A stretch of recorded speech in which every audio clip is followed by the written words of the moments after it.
Bismillahirrahmanirrahim. Assalamualaikum warahmatullahi wabarakatuh. Alhamdulillahilladzi wa kafa. Wassalatu wassalamu ala ibadihi alladhina astafa. Wa ala alihi wa ashabihi ala ahli sidqi wal wafa wa ba'du. Para mahasiswa dan mahasiswi S4 yang saya hormati. Ini mahasiswi S4 itu mahasiswa sudah sangat sepuh sekali.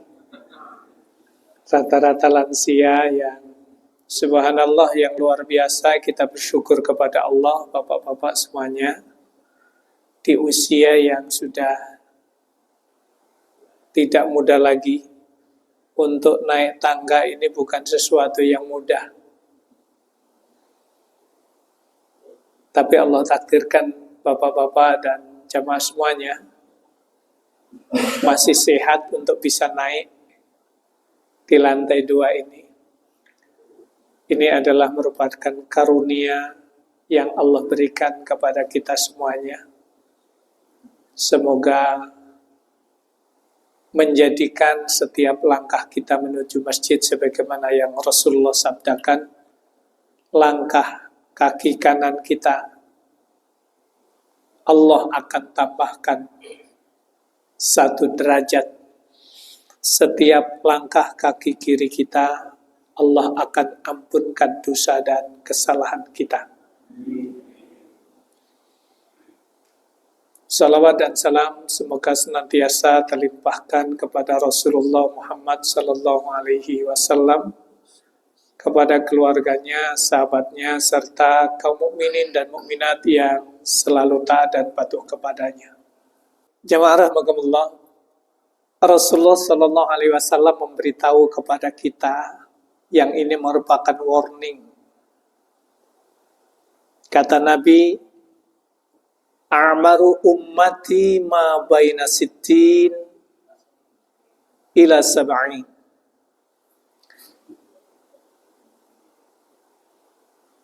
Standar usia umatku itu antara 60 sampai 70 tahun. Wa aqalluhum man yajuz dzalik.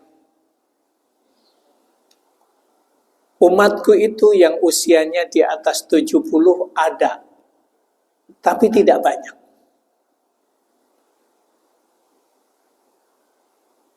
Jadi Rasulullah memberitahu kita, standar usia umatnya itu antara 60 sampai 70 tahun. Jadi kalau sekarang ada yang usianya 59 tahun, lebih 11 bulan, Pak, berapa lama lagi?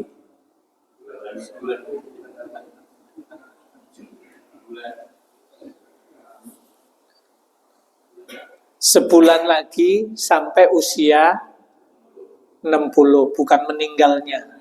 Kalau meninggalnya belum tentu nyampe juga. Belum tentu sampai 60 juga. Kenapa?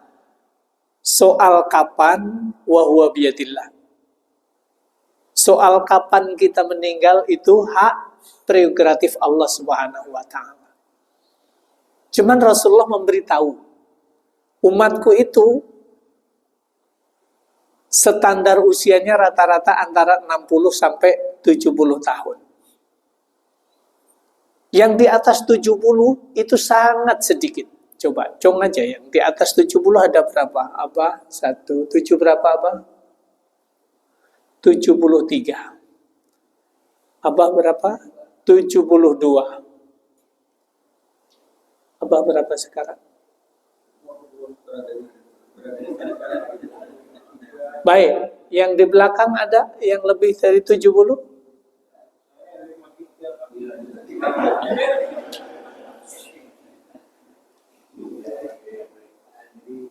Dan ini wajahnya wajah-wajah yang mirip-mirip satu dengan yang lain gitu ya. wajah-wajah yang bakalan meninggal semua.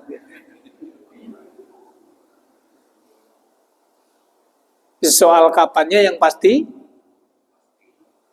itu adalah hak prerogatif Allah Subhanahu wa taala. Di dalam surat Al-Ahqaf ayat yang ke-15, Bapak-bapak dan Ibu-ibu, Rasulullah memberitahu dengan hadisnya tadi, maka kemudian apa yang Allah firmankan di dalam surat Al-Ahqaf ayat yang ke-15, ada kalimat begini, wa balagha arba'ina sanah.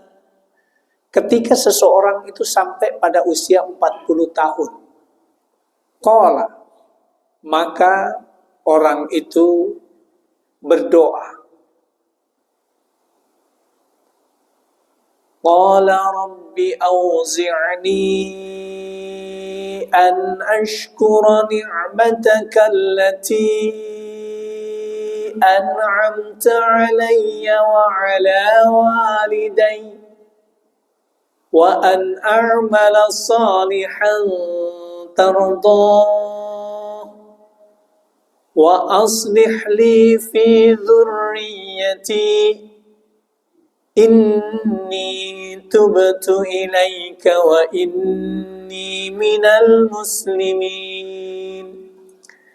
Yang jadi pertanyaan adalah, kenapa Allah Subhanahu wa taala dalam ayat itu menyebutkan kalimat wa balagha arba'ina sana?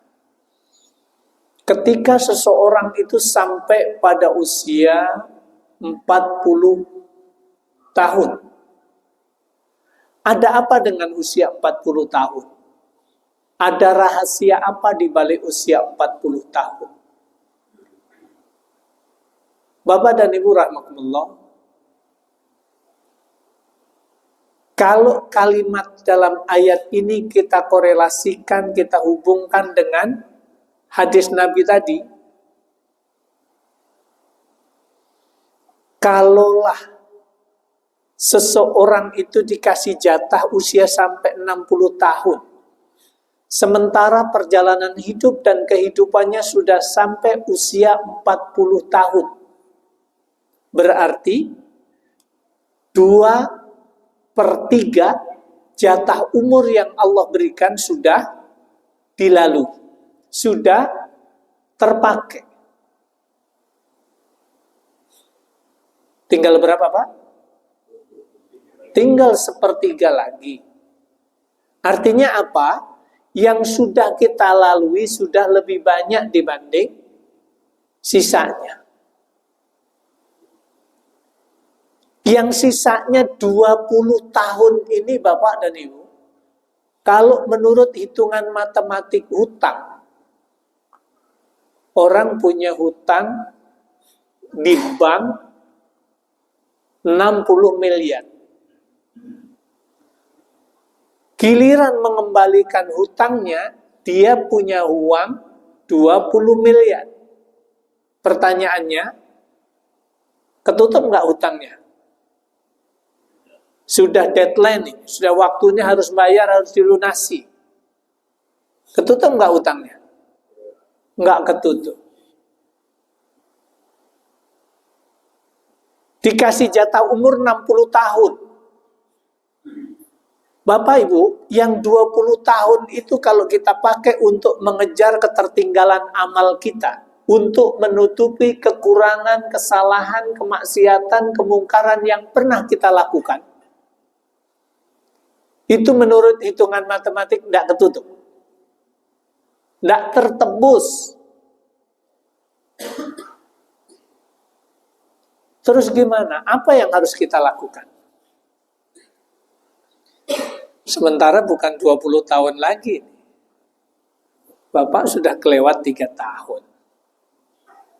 Jadi kalau ngitung bonus umur itu Bapak, Ibu, itu di atas 70 tahun, 71, 72, 73, itu bonus.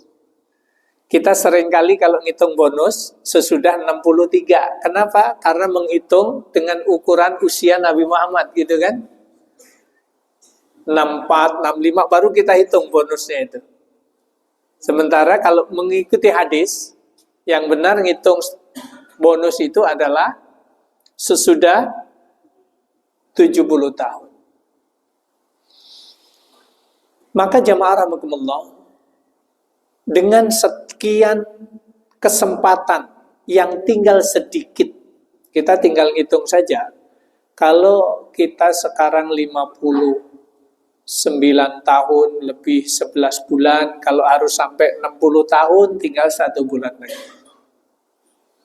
Kalau harus sampai 70 tahun berarti tinggal 10 bulan lebih, 10 tahun lebih 1 bulan. Itu pun juga kalau sampai. Maka waktu yang tinggal sedikit. Kalau saya sekarang 55 tahun. Usia saya sekarang 55 tahun. Kalau harus sampai 60 tahun, 5 tahun lagi. Itu pun juga kalau sampai. Ini udah aki-aki Pak saya ini. 55 tahun, cucu sudah 9. Ramai banget kan? Sudah mau 10 udah. Baik, jadi jamaah rahimakumullah, apa yang mesti harus kita lakukan untuk menutupi kekurangan kekhilafan yang selama ini kita lakukan? Ini yang karena keinginan kita, kemauan kita itu, doa yang kita panjatkan kepada Allah, dan kemungkinannya itu sama. Ketika kita berdoa, Allahumma khtim lana bihusnil khatimah wa la takhtim alaina bisu'il khatimah. Ya Allah ya Rabb, janganlah Engkau matikan aku dalam keadaan su'ul khatimah ya Allah. Matikanlah aku ya Allah dalam keadaan husnul khatimah. Ini adalah doa yang kita panjatkan kepada Allah setiap waktu, dan keinginan cita-cita kita semuanya sama.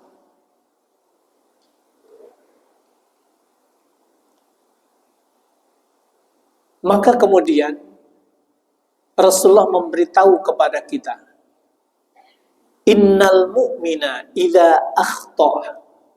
Sungguhnya orang yang beriman itu ketika orang yang beriman itu berbuat dosa, maka di dalam hatinya ada titik hitam yang mengotori. Sekali berbuat dosa, sekali titik hitam. 2 kali berbuat dosa, 2 kali titik hitam. Banyak kali berbuat dosa, banyak titik hitam yang mengotori hati kita. Wadzalika ar-ran, kata Nabi, itulah titik hitam yang mengotori hati seseorang karena sebab dosa dan kesalahan yang orang itu lakukan. Kama qala Allah Ta'ala fi kitabil karim, sebagaimana yang Allah firmankan di dalam Al-Quran, dalam surat Mutaffifin disebutkan, kalla bal rana ala qulubihim ma kanu yaksibun. Sekali-kali tidak. Apa yang menjadikan hati seseorang itu hitam kelam seperti itu adalah bima kanu yaksibun, karena sebab perbuatan dosa yang orang itu lakukan. Pak, halo, masih nyambung ini? Jujur saya itu kalau diminta untuk ngisi kuliah subuh gitu, itu mikir sekian kali kadang-kadang. Kenapa? Karena pendengarnya itu rata-rata jamaahnya itu kelihatannya itu khusyuk, kelihatannya. Bahkan Saking khusyuknya sampai meneteskan air, tapi dari mulut. Itu mah ngeces itu. Tapi di sini karena suasananya, subhanallah, masya Allah ini luar biasa, adem. Justru adem ini yang kemudian nyaman lah gitu. Baik, jadi jamaah rahimakumullah, pertanyaannya sekarang, Pak, kita punya dosa apa tidak? Jawab. Pak, punya dosa apa enggak? Banyak apa sedikit? Banyak banget apa banyak? Ngaku ya, jujur ya. Kita banyak dosa dan banyak banget. Baik, saya memberikan gambaran seperti ini, Bapak dan Ibu semuanya. Mudah-mudahan ini menjadi renungan untuk kita semuanya. Baik, jadi jamaah rahimakumullah, saya ingin kasih gambaran apa yang Rasulullah sabdakan tadi. Kita ketika lahir, dilahirkan di muka bumi ini, hati kita dalam keadaan bening, bersih seperti ini. Kullu mauludin yuladu alal fitrah. Hadis ini, pemahaman tentang hadis ini ada 4. Maknanya ada 4. Tapi diantaranya adalah saya ingin sebutkan yang gampangnya saja. Setiap bayi yang dilahirkan dalam keadaan bening, bersih, maksudnya tidak ada dosa. Maka kemudian ketika orang yang beriman sudah balik, orang itu berbuat dosa, sebagaimana Rasulullah bersabda tadi, orang yang beriman itu kalau dia berbuat dosa, ada begini Pak, ada titik hitam yang mengotori. 2 kali berbuat dosa, 2 kali titik hitam. Meninggalkan sholat, menyekutukan Allah, berbohong, merendahkan orang lain, ngomongin kejelekan orang lain. Ini yang kemudian disebut oleh Rasulullah wadzalika ar-ran. Itulah titik hitam yang menjadikan hati seseorang itu menjadi hitam kelam, itu adalah karena sebab dosa dan kesalahan yang orang itu lakukan. Maka pesan Nabi yang berikutnya adalah, di hadis yang lain kita sering mendengarkan kajian tentang kitab Arba'in. Ada satu hadis yang menyebutkan, yang kita semuanya sudah akrab, sudah dekat dengan kalimat hadis itu. Ittaqillah haitsuma kunta. Bertakwalah kepada Allah dimanapun kalian berada. Kalimat berikutnya, wa atbi'is sayyi'atal hasanata tamhuha. Kalau engkau pernah merasa berbuat dosa, maka lakukanlah kebaikan demi kebaikan. Niscaya dengan kebaikan-kebaikan, dengan hasanat, dengan amalan-amalan yang baik, amalan-amalan yang soleh, maka Allah akan mengampuni, mengkikis dosa dan kesalahan yang kalian lakukan. Makanya tadi ada pertanyaan, kita punya dosa apa tidak? Punya. Banyak apa sedikit? Banyak. Banyak banget apa banyak? Banyak banget. Maka Rasulullah pesannya untuk kita adalah, kalau kalian merasa berbuat dosa, maka lakukanlah kebaikan-kebaikan. Niscaya dengan kebaikan-kebaikan itu, Allah akan hapuskan sedikit demi sedikit dosa dan kesalahan yang kalian lakukan. Pak? Pak? Halo? Masih nyambung ini? Pertanyaannya, ini biar bening bersih kembali kita apakan? Halo? Bapak, kita apakan ini? Dibuang, diganti yang baru. Oke. Kalau istri berbuat dosa? Halo Pak, ini kalau salah jawab nanti bisa tidak dimasakin sampai rumah nih. Baik, kalau air ini bolehlah dibuang, diganti yang baru. Kalau istri atau suami, gimana Bu? Mau ditukar yang baru? Ternyata yang baru tidak lebih baik. Baik, jadi jamaah rahimakumullah, kalau teori air ini boleh dibuang diganti yang baru atau yang lain. Jadi jamaah rahimakumullah, ini bisa bening bersih kembali.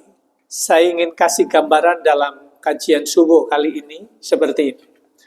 Anggap saja ini adalah kesempatan umur kita. Apa yang mesti harus kita lakukan? Pesan Nabi, kalau kita pernah merasa berbuat dosa, lakukanlah kebaikan demi kebaikan. Lakukanlah amalan-amalan yang soleh. Niscaya dengan amal soleh itu, Allah akan hapuskan dosa dan kesalahan kita saqula qalbu. Sampai kemudian hati itu kemudian akan menjadi bening bersih kembali. Apa yang harus kita lakukan? Sedekah. Begitu sedekah, 100 rupiah. Rubah apa belum? Rubah apa belum? Sudah. Tapi kedengeran Pak? Ini sudah rubah tapi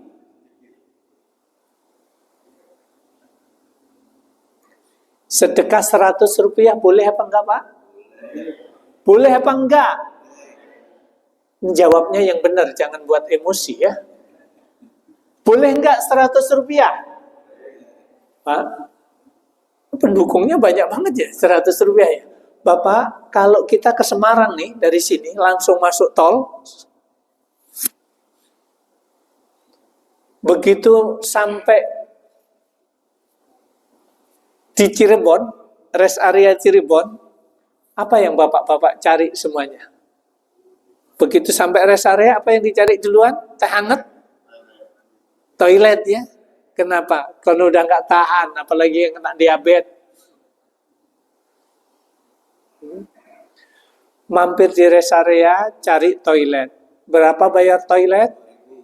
2.000. Bapak, kalau bayarnya itu 100 rupiah, kata yang jaga toilet, Pak, karena Bapak jauh bayarnya 100 rupiah, Bapak cuma boleh pegang pintunya saja. Tidak boleh masuk.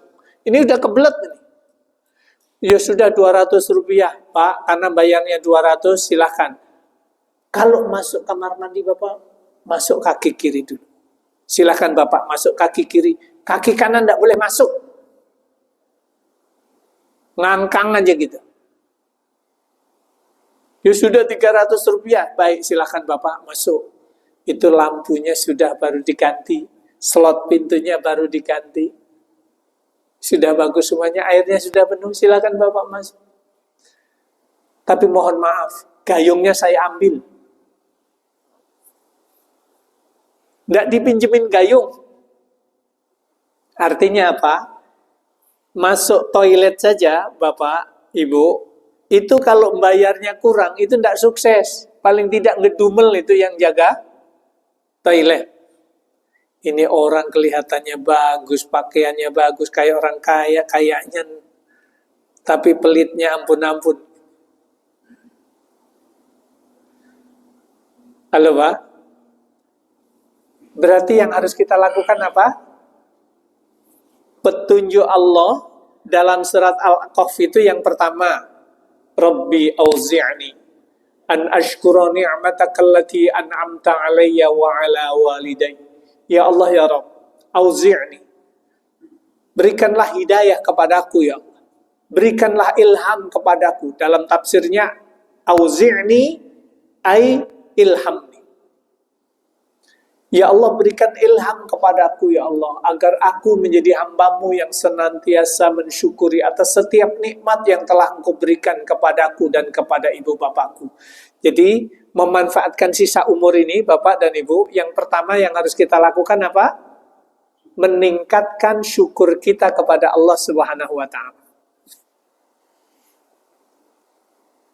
Itu yang pertama. Apa itu syukur? Ibnul Qayyim Az-Zawzi memberikan kaidah tentang syukur. Asyukru isti'malun ni'am fi ma la yukrahul mashkur. Yang disebut syukur itu adalah menggunakan nikmat yang Allah berikan untuk hal-hal yang tidak dibenci oleh Allah. Suara adalah nikmat yang Allah berikan. Tapi kalau ngomongnya benar, Allah akan jadikan apa yang kita ucapkan itu pahala untuk kita. Tapi kalau ngomongnya nggak benar, Allah akan menjadikan apa yang kita ucapkan itu adalah bentuk kufur kita kepada Allah. Bawa mobil, sepian mobil keserempet motor yang lain yang sedang lewat. Rada belok aja gitu. Tapi tergores enggak, pecah juga enggak. Motornya terus jalan, tidak ngasih isyarat minta maaf. Kemudian kita buka kaca jendela mobil, ngelongok kepala kita sedikit. Ketika ngelongok kepala kita kira-kira bunyinya apa, Pak? Halo? Allahu Akbar. Kayaknya enggak mungkin banget. Yang bunyi dasar nyet. Oh, nyetnya bunyi satu. Artinya apa? Memarahi orang itu, merendahkan orang itu, menyamakan dengan hewan, dengan makhluk yang tidak punya akal. Maka setiap kata yang ngalir dari mulut kita, Allah tidak senang, Allah tidak ridho, Allah tidak suka. Maka saat itu kita disebut orang yang kufur nikmat suara. Kita punya harta, kita keluarkan untuk sesuatu yang Allah tidak ridha, Allah tidak senang, Allah tidak suka. Saat itu kita disebut orang yang kufur nikmat harta. Kita punya jabatan mengeluarkan kebijakan yang Allah tidak senang, Allah tidak ridha, Allah tidak suka. Saat itu disebut orang yang kufur nikmat jabatan. Alhamdulillah, kita diberikan fisik oleh Allah yang sehat, diberikan kesehatan oleh Allah, kesehatan yang harus kita syukuri. Pagi hari kita sudah sujud kepada Allah di masjid ini.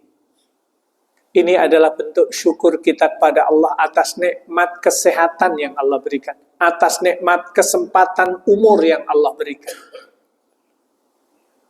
Maka Bapak dan Ibu, langkah kita dari rumah ke tempat ini adalah bentuk syukur itu akan mengikis, akan mengurangi seperti ini. Yang kedua, wa an a'mala sholihan tardah ya Allah ya Rabb. Berikanlah hidayahmu untukku ya Allah, agar aku menjadi hamba-Mu yang senantiasa beramal amalan-amalan yang soleh yang Engkau ridhoi. Makanya pesan Nabi tadi, kalau kamu pernah merasa berbuat dosa, lakukanlah kebaikan demi kebaikan. Berarti, yang kedua, yang pertama tadi bersyukur kepada Allah. Yang kedua, kita harus meningkatkan, melakukan percepatan di dalam beramal soleh. Kita harus melakukan upaya, usaha, percepatan di dalam beramal soleh. Kenapa? Karena perjuangan kita Bapak dan Ibu menjadikan kondisi hati kita itu bagaimananya caranya bening bersih kembali sebagaimana kita baru dilahirkan. Jadi kalau kita dengar azan Allah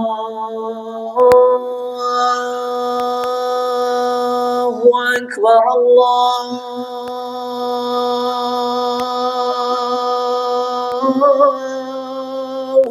Akbar. Kita ambil air wudhu, kemudian kita bergegas melangkahkan kaki kita menuju masjid. Hakikatnya Bapak dan Ibu, apa yang kita lakukan itu sesuatu yang sering tidak kita sadari, tapi hakikatnya berdampak kepada kondisi hati kita. Kita sedekah, kita wakaf, kita tadarus Al-Quran, menjaga ucapan dan perbuatan kita untuk membuat orang lain aman dan nyaman dari ucapan dan perbuatan kita. Maka setiap amalan kebaikan yang kita lakukan, Bapak dan Ibu, akan berdampak seperti ini. Ini yang kemudian dengan melakukan percepatan amalan soleh yang kita lakukan, itu akan menjadikan kondisi hati kita itu seperti ini. Bening, bersih kembali, kalau saat seperti ini. Kemudian Allah cabut nyawa kita, maka saat itulah kemudian kita disebut orang yang mati dalam keadaan husnul khotimah. Jadi yang saya ingin tegaskan kesempatan ini adalah husnul khotimah itu bukan sekonyong-konyong orang meninggal hari Jumat kemudian dia mati husnul khotimah. Belum tentu. Bahwa hari Jumat itu tanda kalau seseorang itu matinya baik, iya. Tetapi pasti-pastinya itu husnul khotimah? Belum tentu. Tiap hari berdoa kepada Allah. Tapi ikhtiar untuk menjadikan hati itu bening bersih kembali tidak dilakukan. Maka tidak akan mungkin seseorang itu mati dalam keadaan husnul khotimah. Maka hakikatnya Bapak dan Ibu, kesempatan waktu yang Allah berikan sekarang ini, sisa umur yang Allah berikan sekarang ini, Allah masih memberikan ruang kepada kita untuk melakukan percepatan di dalam beramal soleh, agar pada akhirnya hati kita itu bening, bersih kembali seperti ini.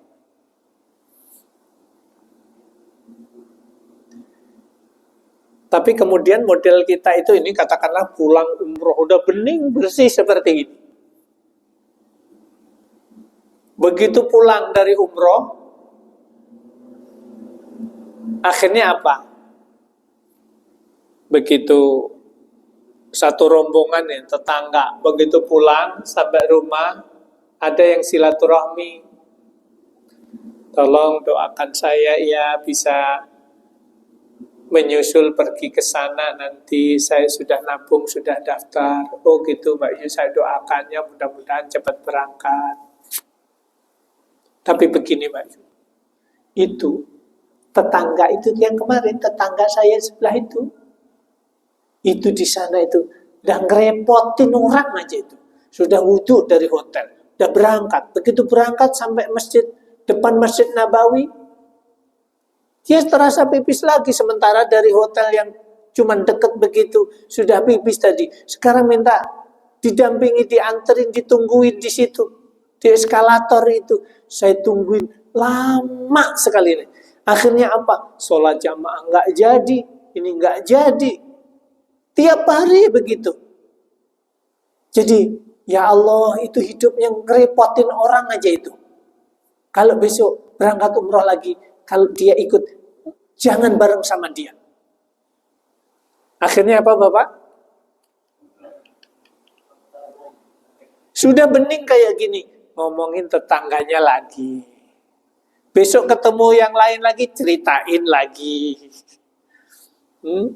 Artinya apa? Dosa lagi, kotor lagi, sampai kemudian akhirnya ngerasa bahwa ngomongin kejelekan orang itu berdosa. Akhirnya berupaya untuk bertobat, dan tobatnya dilakukan. Gimana? Didatengin di rumahnya, "Ya Allah, kemarin Mbak Yu, saya ngomongin kekurangan antum selama di sana, saya nungguin sampean di depan Masjid Nabawi, kalau mau pipis kayak gitu harus nungguin sampai, mohon maaf, mohon dimaafkan." Baik, saya juga maafkan, saya mohon maaf juga kalau ngerepotin sampean. Dah, sama-sama minta maaf. Tapi kemudian, Bapak dan Ibu, dalam perjalanan tobat minta maaf itu ada dosa yang lain yang belum Allah ampuni. Tapi kita berusaha untuk ikhtiar agar di perjalanan penghujung kehidupan kita, hati kita bisa bening bersih kembali. Tapi kesempatan waktu sudah habis. Tidak bisa beramal soleh lagi. Tidak bisa sedekah lagi. Dah, Z, meninggal. Tapi kata Allah, Bapak dan Ibu, masih 10% dosa kita ini yang belum diampuni oleh Allah. Masih 10%. Kemungkinan beningnya masih ada. Bisa bersih kembali masih ada. Di mana? Di alam barzah. Dengan sedekah jariah kita, wakaf kita, dengan doa dari anak yang soleh. Kemudian yang ketiga, ilmu yang bermanfaat. Pahala 3 perbuatan yang akan terus mengalir, yang akan menghapuskan ini, 3 hal ini ketika di alam barzah. Tapi kalau sedekah jariah ada, tapi diceritain melulu. Tahu nggak? Itu Masjid Al-Muhajirin itu kalau nggak ada saya, nggak bakalan itu jadi adem kayak begitu.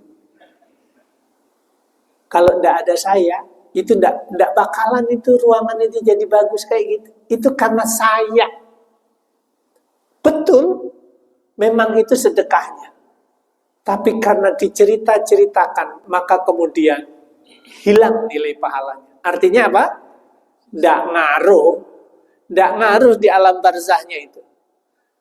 Doa anak yang soleh, mohon maaf, namanya soleh, tapi tidak mendoakan kepada kedua orang tuanya, tidak ngaruh. Makanya kalau disebut Pak Haji Soleh gitu, Bapak siapapun yang dapat nama itu diberikan kedua orang tuanya, harapannya adalah tidak pernah absen mendoakan kepada kedua orang tuanya. Atau siapapun saja nama kita. Sudah syuruk? Baik. Jadi Bapak dan Ibu, jamaah rahimakumullah, siapapun nama kita, catatannya adalah jangan pernah absen memintakan ampun dan kasih sayang dari Allah untuk kedua orang tua kita. Kenapa? Kedua orang tua kita yang sudah mendahului kita, yang sudah di alam barzah itu, tetap saja, walaupun usia kita itu 70, 71, 72, 73, 80 tahun, kita tetap anak bagi ayah dan ibu kita, yang doa kita itu senantiasa akan berpengaruh terhadap kondisi ayah dan ibu kita di alam barzah. Kalau masih ada kesalahan kedua orang tua kita, dengan doa kita, insya Allah, Allah akan ampunkan. Yang ketiga, ilmu yang bermanfaat. Kalau ada, kalau nggak ada, kalau tiga-tiganya nggak ada nih, sedekah jariah, wakaf nggak ada. Kemudian anak nggak mendoakan. Terus ilmu yang bermanfaat nggak ada juga. Maka ini Bapak nggak rubah. Di alam barzah tidak berubah. Yang 10% ini tidak berubah. Kapan rubahnya? Ada peluang satu lagi. Di hari akhir. Disulik. direbus, dibakar di neraka.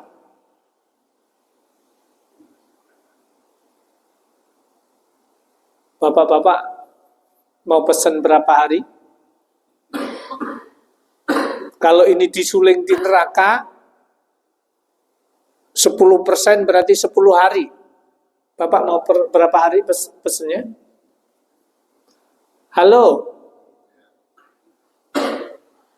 Kalau kita berani pesen direbus, dibakar, disuling 1 hari saja, berarti kita berada di dalam neraka itu selama 1000 tahun menurut hitungan kita di dunia ini. Wa inna yawman 'inda rabbika ka'alfi sanatin mimma ta'uddun. 1 hari di hari akhir nanti sama dengan 1000 tahun menurut hitungan kamu di dunia ini. Itu kata Allah. Jadi kalau karena 10% dosa yang belum diampuni oleh Allah harus dibakar di neraka dulu. Kalau 10 hari berarti 10.000 tahun lama. Pasti kita tidak akan pilih. Kenapa? Karena perjuangan kita Bapak dan Ibu, kesempatan waktu yang tidak lama ini. Saya sebut tidak lama karena ini wajah-wajahnya wajah 60, 63. Halo? Ini senyumnya senyum tidak tahu tertekan atau. Tapi yang jelas, Allah memberi kesempatan waktu. Ini adalah bentuk sayang Allah kepada kita. Untuk satu tadi, kita harus meningkatkan syukur kita kepada Allah. Mulai bangun pagi, Bapak, mulai bangun pagi sampai tidur kembali, pastikan. Apa yang kita ucapkan, apa yang kita lakukan, pastikan Allah senang, Allah ridho, Allah suka. Yang kedua, kita mesti harus melakukan akselerasi amal soleh. Percepatan di dalam beramal soleh. Bentuk amal soleh tadi sudah kita ketahui lah. Sholat berjamaah amal soleh, tadarus Al-Quran amal soleh, kita sedekah amal soleh. Kita tapi harus melakukan percepatan. Bentuk percepatannya apa? Andaikan jam 1 malam nanti Allah cabut nyawa kita. Andaikan jam 1 malam nanti berakhir kehidupan kita. Bapak Ibu pastikan mulai saat ini sampai menjelang jam 1 malam nanti ada amalan yang kita lakukan. Pastikan amalan itu pahalanya terus akan mengalir di alam barzakh. Bentuknya apa? Wakaf. Sedekah jariyah. Jadi setiap hari prioritaskan bentuk yang seperti itu. Pagi hari, kenapa sih Rasulullah katakan ada malaikat yang mendoakan, ya Allah, ya Rabb, berikanlah kecukupan ya Allah, berikanlah kemudahan dalam hidupnya ya Allah. Orang yang pagi hari bersedekah. Makanya istilah ada gerakan sedekah subuh. Itu bukan sesuatu yang biasa-biasa aja. Karena setiap keluarkan, seberapapun saja nilainya, Allah akan mudahkan kehidupan. Begitu pula, ya Allah, ya Rabb, doa malaikat ini. Orang yang di pagi hari tidak bersedekah, ya Allah, susahkan ya Allah hidupnya. Begitu. Maka kalau ke masjid kemudian kita bawa 2.000 rupiah, 5.000 rupiah, atau berapapun kita masukkan. Itu adalah bagian dalam rangka mengamalkan sedekah subuh, sedekah pagi. Ingin mendapatkan doa dari malaikat itu. Jadi jamaah rahimakumullah, ada 5 sebenarnya poinnya yang harus dibahas, tapi kesempatan ini hanya 2. Yang pertama, Solusinya adalah tingkatkan syukur kita kepada Allah Subhanahu wa taala. Yang kedua, kita mesti harus melakukan percepatan di dalam beramal amalan-amalan yang soleh yang Allah ridhoi. Untuk nomor 3, nomor 4, nomor 5 nanti PDF-nya minta sama Pak Parsono, nanti sudah sampai rumah saya kirim. Tolong itu dibaca-baca. Judul kajian kita adalah meraih keberkahan dan kemuliaan di usia senja.